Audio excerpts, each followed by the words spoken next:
ഞാൻ doctor Marialisa Mathew, veterinary doctor. സൂസി പുല്ലല്ല കൊണ്ട് കെട്ടിയാൽ ചെടിയും മണ്ണും ഒക്കെ തിന്നുന്നു. എത്ര ശ്രമിച്ചിട്ടും അവളുടെ ആ സ്വഭാവം മാറ്റാൻ പറ്റുന്നില്ല. എന്തു ചെയ്യണം? ഇത് എനിക്ക് മെസ്സഞ്ചറിൽ കിട്ടിയ ഒരു സംശയമാണ്. സൂസി ഞങ്ങളുടെ പശുവാണ് കേട്ടോ ഡോക്ടറെ. പ്രസവിച്ചിട്ട് 1 മാസമേ ആയുള്ളൂ എന്നുകൂടി പറഞ്ഞു സുരേഷ്. പലതവണ ചോദിച്ചിട്ടുള്ള കാര്യമായതുകൊണ്ട് ഞാനിതൊരു വീഡിയോ ആക്കാമെന്ന് കരുതി.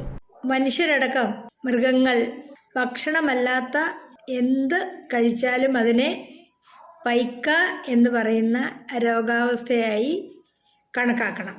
അതിന് ഒരു കാരണമല്ല, പല കാരണങ്ങളുണ്ട്. അപ്പോൾ അതിൻ്റെ കാരണം കണ്ടെത്തി ചികിത്സ ചെയ്യണം. ഏറ്റവും പ്രധാനപ്പെട്ട കാരണം ധാതുക്കളുടെ, പ്രത്യേകിച്ച് കാൽസ്യം, ഫോസ്ഫറസ്, സോഡിയം മുതലായ ധാതുക്കളുടെ അപര്യാപ്തതയാണ്. ഈ അപര്യാപ്തതയിലേക്ക് നയിക്കാൻ പല കാരണങ്ങളുണ്ട്. ശരിയായ രീതിയിൽ ആവശ്യമുള്ള ഘടകങ്ങൾ എല്ലാം അടങ്ങിയ ഭക്ഷണവും പുല്ലും ലഭിക്കാതിരിക്കുകയാണ് പശുവിനെ സംബന്ധിച്ചിടത്തോളം ഒരു കാരണം. പിന്നെ മറ്റൊന്നാണ് പട്ടിണി. ആവശ്യത്തിന് ഭക്ഷണം കിട്ടുന്നില്ല, അല്ല ഭക്ഷണമേ കിട്ടുന്നില്ലെങ്കിൽ പശുവായാലും മണ്ണ് തിന്നുപോകും. വളരെ ക്വാളിറ്റി കുറഞ്ഞ ഭക്ഷണമാണ് കിട്ടുന്നതെങ്കിലും അതും മണ്ണ് തിന്നാൻ പശുവിനെ പ്രേരിപ്പിച്ചെന്ന് വരും. വിരകളാണ് മറ്റൊരു വില്ലൻ. വിരകൾ പലതരമുണ്ട്. വിരകൾ പോഷണങ്ങൾ വലിച്ചെടുക്കും. ചില വിരകൾ ബ്ലഡ് വലിച്ചെടുക്കുന്നതിനോടൊപ്പം വേറൊരു കടുങ്കയും കൂടി ചെയ്യും. ആ രക്തം ക്ലോട്ട് ആകാതിരിക്കാൻ, കട്ട പിടിക്കാതിരിക്കാനുള്ള ആൻറ്റികോയാഗുലൻ്റ് ഇൻജെക്റ്റ് ചെയ്യുകയും ചെയ്യും. അപ്പോൾ പോഷണങ്ങളും ധാതുക്കളും വിറ്റമിനുകളുമെല്ലാം ധാരാളമായി നഷ്ടപ്പെടും. കൃത്യമായി വിരയിളക്കുക എന്നത് വളരെ പ്രധാനമാണ്. എന്തെങ്കിലും മരുന്ന് വാങ്ങി കൊടുത്താൽ പോരാ, ഇടയ്ക്കെങ്കിലും ചാണകം ഒന്ന് പരിശോധിപ്പിച്ച് വിര ഏതാണെന്ന് കണ്ടുപിടിച്ച് അതിനുള്ള മരുന്ന് കൃത്യമായി നൽകണം.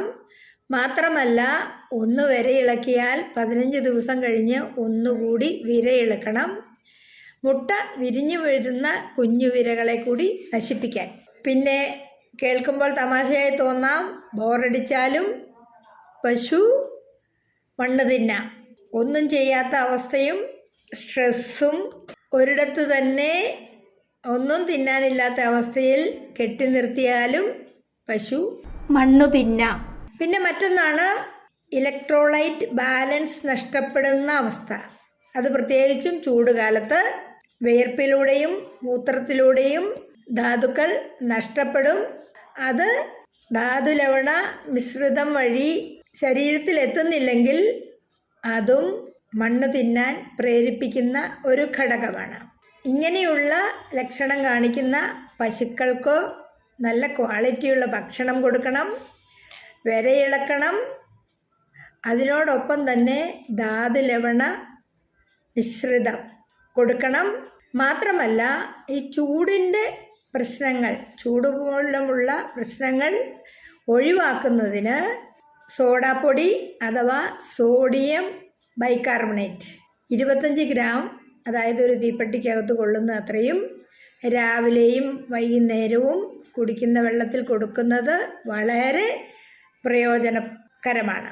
അപ്പോൾ എൻ്റെ ഈ സംശയം ചോദിച്ച സുഹൃത്തിനും പശു, ആട്, നായ മുതലായവയെ വളർത്തുന്നവർക്കും ഈ വീഡിയോ ഉപകാരപ്രദമായി എന്ന് കരുതുന്നു. അപ്പോൾ ശരി, ബൈ.